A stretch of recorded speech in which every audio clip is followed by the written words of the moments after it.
So we're back again, and this is the latest engine haul. You may have seen on Friday I got some little engines like Villiers and Japs and BSAs, not BSAs, and Zarnis.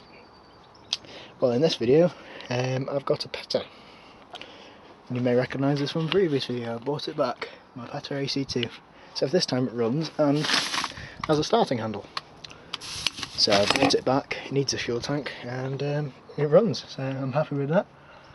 And then here is a Villiers Mark 15 generator. It's missing the carbon exhaust. 3-phase, 110 volt generator, and it was used in a radar system. This was to power the radars, well, some radars during World War II. It was a little, well, used as a signalling stroke radar post. There's a little tag. Very windy today. Yeah, all it seems to need is a carburetor and exhaust. So that should be alright. Heavy little lugger, and I just knackered my finger with it, made me gash my finger open, moving it, but hey. And then if we go over here and more. So we'll start here. We've got 3 little Briggs and Strattons. I think they're all 3 horsepowers. Yeah, all 3 horsepowers. This one has got a missing exhaust. Turns over fine. Big tank. This is the only small tank I've got. It's 3 horsepower and it's probably the only one I'm going to keep. But it's got a reduction gearbox, whereas the other 2 don't.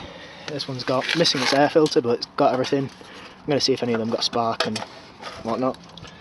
And then you might remember this one as well. This is a Villiers lightweight, larger lightweight.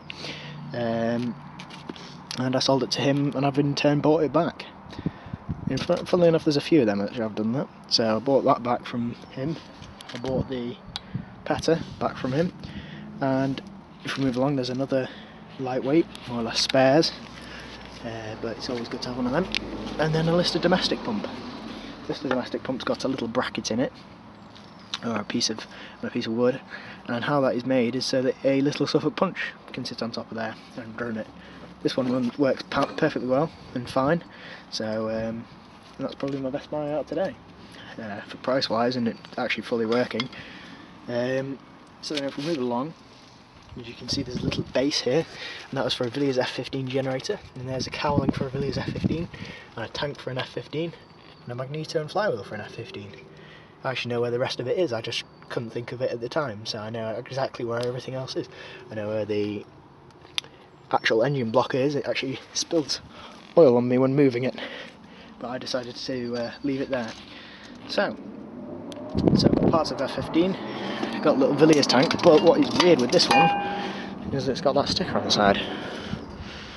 Does anyone know what that could be? It's got a little red trademark bit in the corner, but if anyone knows what that logo looks like, there's a caution sign there, but I just got that. It was a freebie, so Villiers air filter, oil bath, so that's handy. A random little Villiers flywheel with the ignition and coil. It's nice.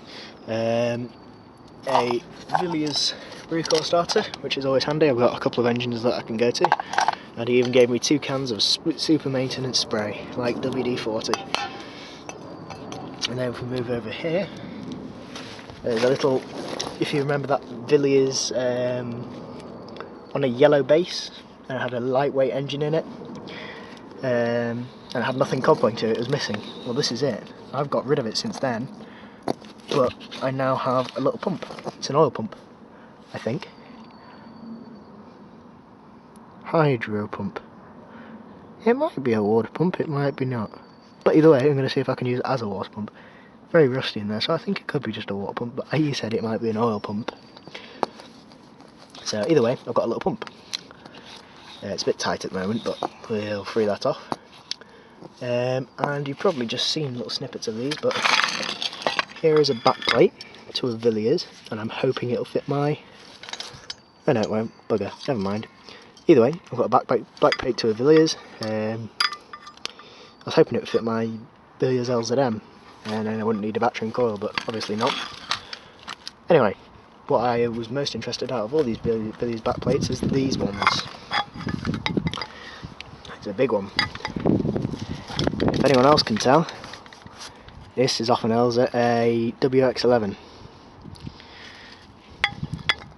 It's, I would say, almost knackered, but it's got key parts, which is the actual plate, and what used to be a coil. But the other one, which is my a very handy little buy, is this one. Complete flywheel with the point set and lid and coil, even scabby old HT as well. There's the back of it. This is a bloody old one. I don't know what this is off. I think it's an LZM or something.